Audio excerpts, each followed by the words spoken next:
কখন কোন সময় কোন অবস্থাতে কার কোন আমল আল্লাহর কাছে কবুল হয়ে যায় এই কথাটা কিন্তু বলা যায় না। মাগরিবের নামাজের পরে আপনারা অত্যন্ত গুরুত্বপূর্ণ তাফসীর শুনেছেন। উপমহাদেশের মধ্যে অন্যতম হাদিস বিশারদ, হাদিস জগতের উজ্জ্বল নক্ষত্র, আধ্যাত্মিক জগতের রাহবার আল্লামা খান শাহ হুজুর দামাত বরকাতুহুমের কাছ থেকে অত্যন্ত দামি কথাগুলি আপনারা শুনেছেন। আমরা দোয়া করি আল্লাহ যেন হুজুরের হায়াতে ইলম আমলে বরকত দান করেন। একসাথে আওয়াজ বাড়িয়ে বলেন না আমিন। আমি আপনাদের সামনে কোরআনুল কারীমের একটা সূরা আছে, এই সূরার নাম হলো সূরাতুর রুম। সূরাতুর রুমের 41 নম্বর আয়াতে কারিমা আমি আপনাদের সামনে তিলাওয়াত করেছি।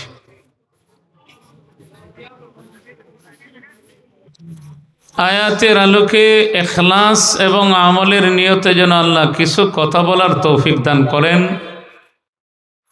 আজকে যা আলোচনা হবে আল্লাহ যেন আমাদের সকলকে আমল করার তৌফিক দান করেন। সবাই বলি আমিন।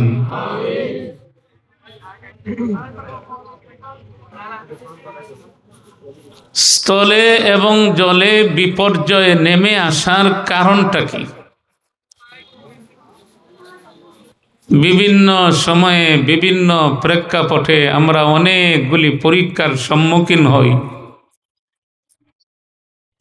আমাদের সামনে বিভিন্ন লাইনে বিভিন্ন ধরনের পরীক্ষাগুলি এসে হাজির হয়। আজকে লক্ষ্য করে দেখেন, বর্তমান দুনিয়াতে আদমশুমারি অনুযায়ী মুসলমানের সংখ্যা প্রায় 200 কোটির উপরে চলে গেছে। আপনাদের সুবহানাল্লাহর আওয়াজে বোঝা গেল আপনারা খুব বেজার হইছেন। মুসলমানের সংখ্যা বেশি শুনে বেজার হইছেন নাকি আপনারা?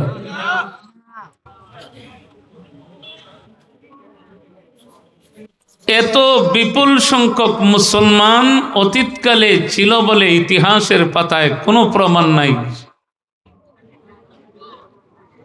ইসলামের সূচনা লগ্নে মুসলমানের সংখ্যা ছিল কম।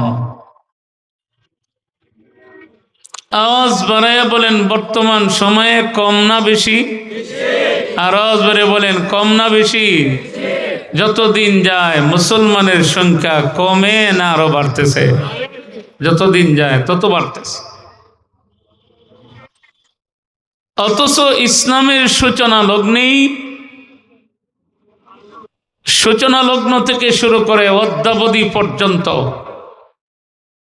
এমনকি কিয়ামত পর্যন্ত এক শ্রেণীর লোকেরা অতীতেও দুনিয়াতে ছিল, এখনো আছে, ভবিষ্যতেও থাকবে।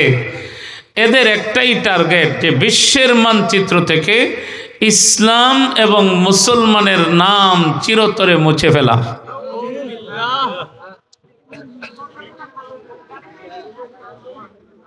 অতীতেও এই চেষ্টা করে সফল হতে পারে নাই, বর্তমানেও নয়, ভবিষ্যতেও আর কোনোদিন পারবে। আর আওয়াজ করে বলেন পারবে? পারবে না।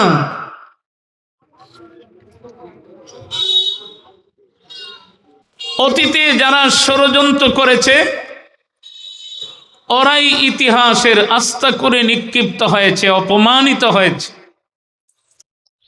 ভবিষ্যতেও যারা ইসলাম এবং মুসলমানকে নিয়ে ষড়যন্ত্র করবে, ইতিহাস প্রমাণ করে ওরাও লাঞ্ছিত হবে।